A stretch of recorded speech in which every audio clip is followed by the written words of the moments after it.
हम प्रताड़ित किए जा रहे हैं, हमारे हितों पर कुठाराघात हो रहा है। एक तरफ उनके नाम पर एक और दंश झेला जा रहा है कि ये तो सरकार। भाजपा से ब्राह्मण समाज नाराज चल रहा है क्या, ये सवाल उठ रहा है लगातार।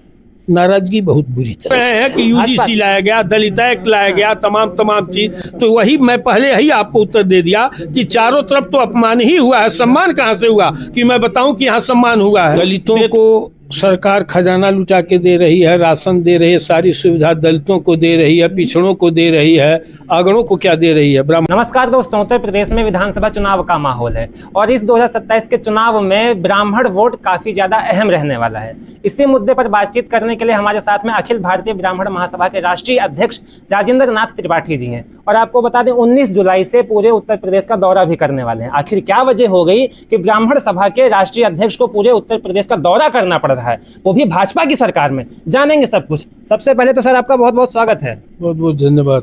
क्या कहना चाहेंगे कि मतलब भाजपा की सरकार में पूरे उत्तर प्रदेश में ब्राह्मण सभा के राष्ट्रीय अध्यक्ष को दौरा करना पड़ रहा है। ब्रिटानिया हुकूमत की भी सरकार रहती तो मंगल पांडे बन करके मैं पूरे प्रदेश और देश का दौरा करता।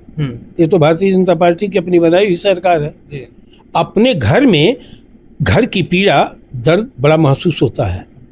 तो इस समय हाय तौबा हमारे समाज में पूरे प्रदेश में मचा हुआ है। तो संगठन ने निर्णय लिया है कि प्रबुद्ध जागरण यात्रा शुरू किया गया है सर्वसम्मत निर्णय के आधार पर। और उत्तर प्रदेश के 75 जिले में ये ब्राह्मण समाज की भावनाओं से हम लोग अवगत होंगे। संगठन चला रहे हैं, बड़ा संगठन है कि समाज चाहता क्या है।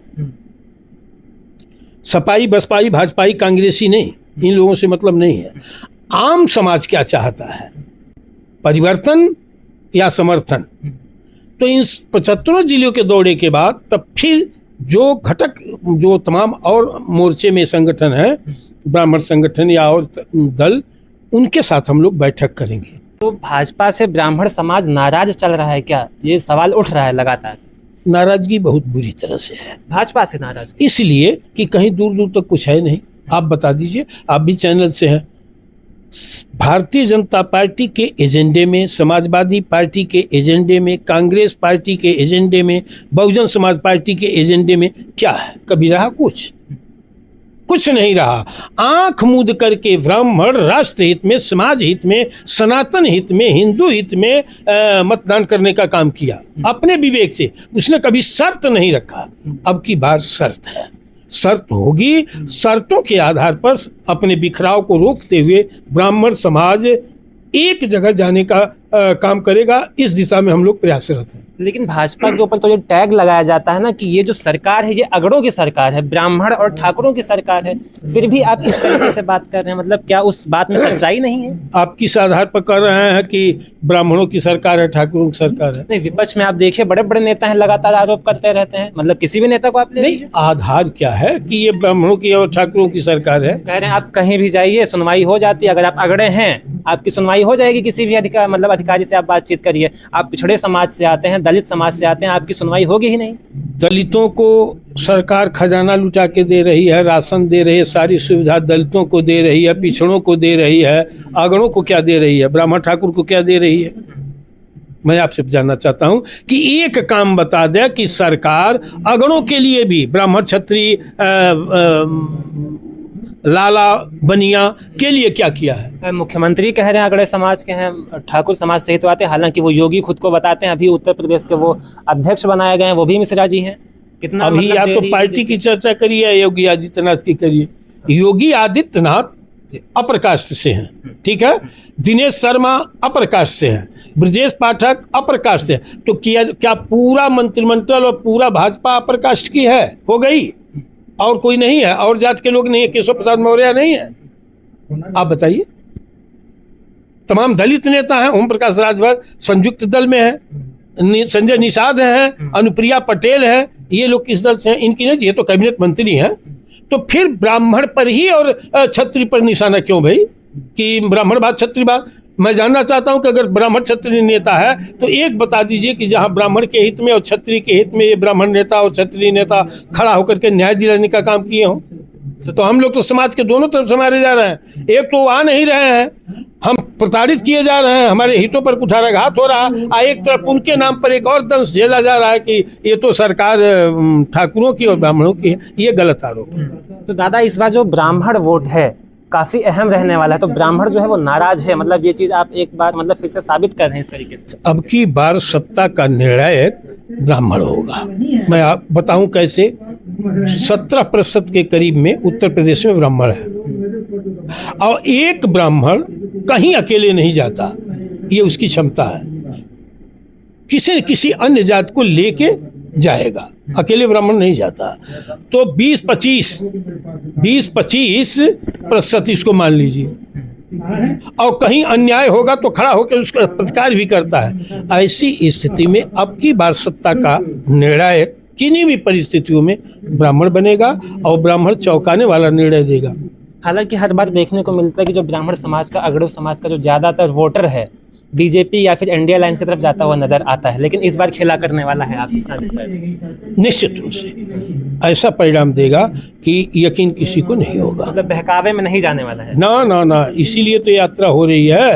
हर जगह उनको सावधान किया जाएगा, बिखराव को उनको दूर किया जाएगा, उनके मनोभाव को लिया जाएगा। सपाई बसपाई भाजपाई कांग्रेसी व्यक्तियों या पदाधिकारियों की ये बैठक नहीं है, ये आम ब्राह्मण की बैठक है कि गांव का ब्राह्मण, शहर का ब्राह्मण क्या कह रहा है, क्या चाहता है, क्या स्थिति उनकी है और वो चाहता क्या है, उस अनुसार संगठन कार्य करेगा। अच्छा दादा, आप मतलब कुछ शॉर्ट में बताएंगे कि बीजेपी सरकार में ब्राह्मणों का अपमान कहाँ कहाँ पर हुआ है?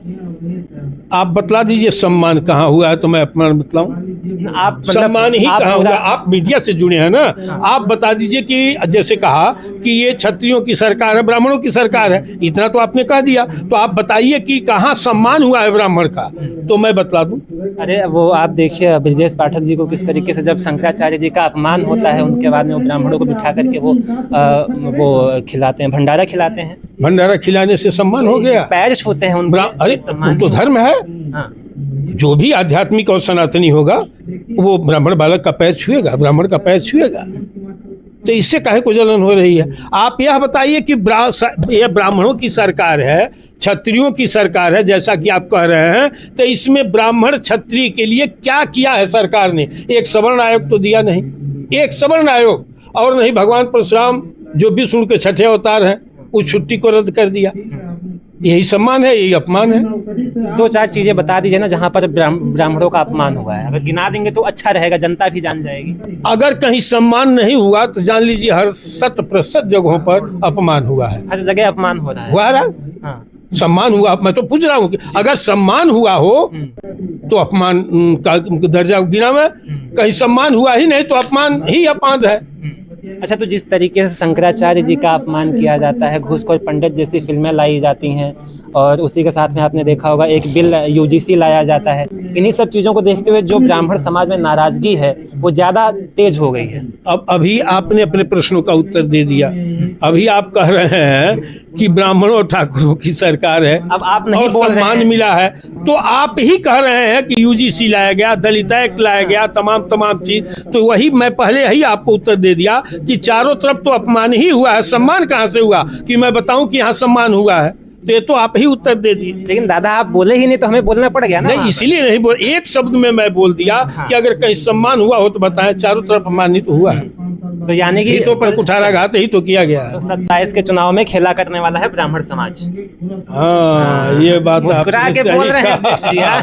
कुछ तो होगा। हाँ, कुछ खेला करने वाले हैं। अब ये घूमने के बाद पता लगेगा कि 75 जिले का ब्राह्मण और अपर कास्ट चाहता क्या है। इस बार ब्राह्मण जो है झुकने वाला नहीं है, नहीं, कभी नहीं। निश्चित न झुकेगा, खुल करके बोलेगा। और खुल के बोलेगा, खुल के सामने आएगा और 100% मतदान करेगा। इस दिशा में हम लोग प्रयास भी करेंगे। तो हमारे साथ में अखिल भारतीय ब्राह्मण महासभा के राष्ट्रीय अध्यक्ष राजेंद्र नाथ त्रिपाठी जी थे।